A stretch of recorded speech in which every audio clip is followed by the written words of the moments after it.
Olá, eu sou o Rabino Chaim, tudo bom?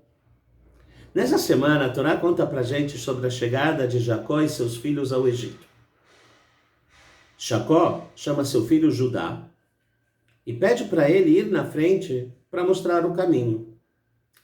A palavra hebraica lehorot, que significa mostrar o caminho, também pode ser traduzida como ensinar ou instruir. O Midrash chega à conclusão que a missão de Judá no Egito era a construção de uma casa de estudos, que de lá sairiam os ensinamentos da Torá para o Egito. José, ele já estava no Egito. Jacó havia sido informado que, apesar de 22 anos no Egito, José continuava no seu nível de estudos e conhecimento da Torá e também com seu comprometimento com a Torá. José, ele era o vice-rei. José, ele tinha todas as ferramentas necessárias para a construção da casa de estudos. Por que então o escolhido foi Judá? Um imigrante, alguém que mal tinha dinheiro, mal falava o egípcio, justo ele foi o escolhido para a construção da casa de estudos. Os filhos de Jacó, eles estavam divididos em dois grupos. De um lado, os 10 irmãos liderados por Judá, e do outro lado, José. Essa divisão causou muito sofrimento para Jacó e sua família. O conflito entre os irmãos era muito mais profundo do que um ciúme entre irmãos. Era a abordagem da visão de vida, de como encarar a vida. Abrão, Isaque e Jacó eram pastores. E essa vocação foi escolhida pelos 10 filhos de Jacó. Era uma vida que permitia reclusão, comunhão com a natureza, se separar da sociedade e evitar a influência das vaidades do mundo.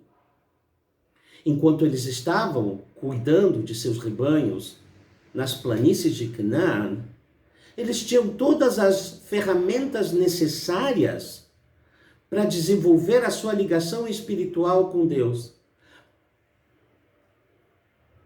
José já foi diferente. José era um homem do mundo, um empreendedor. José, ele foi empreendedor tanto nos negócios como na política. Ele foi vendido como escravo, porém se tornou o gerente-chefe dos negócios do seu senhor. Foi jogado na prisão e se tornou um membro do alto escalão da administração da prisão. Até que ele se tornou vice-rei da maior potência do planeta na época, do Egito. Nada disso influenciou José. Escravo, prisioneiro, governador de milhões, administrador da fortuna do Egito. O mesmo José que caminhava no palácio era o mesmo rapaz que estudava a Torá com seu pai anos antes. O seu eu moral, o seu eu espiritual vinha de dentro para fora. Ele não foi influenciado nem pela sociedade, nem pelo ambiente, nem por sua ocupação.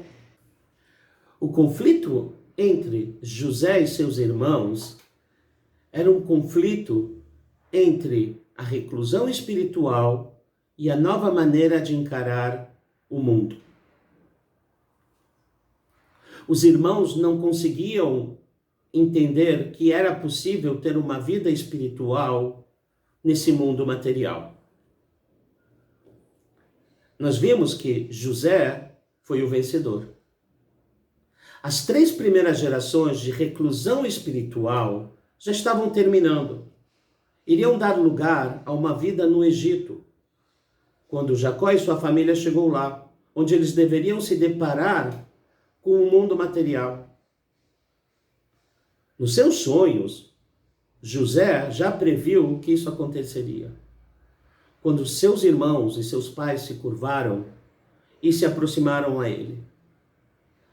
Lá naquela época, Jacó também havia entendido isso. Porém, seus irmãos, eles demoraram 22 anos para encarar essa nova realidade de viver uma vida espiritual nesse mundo material.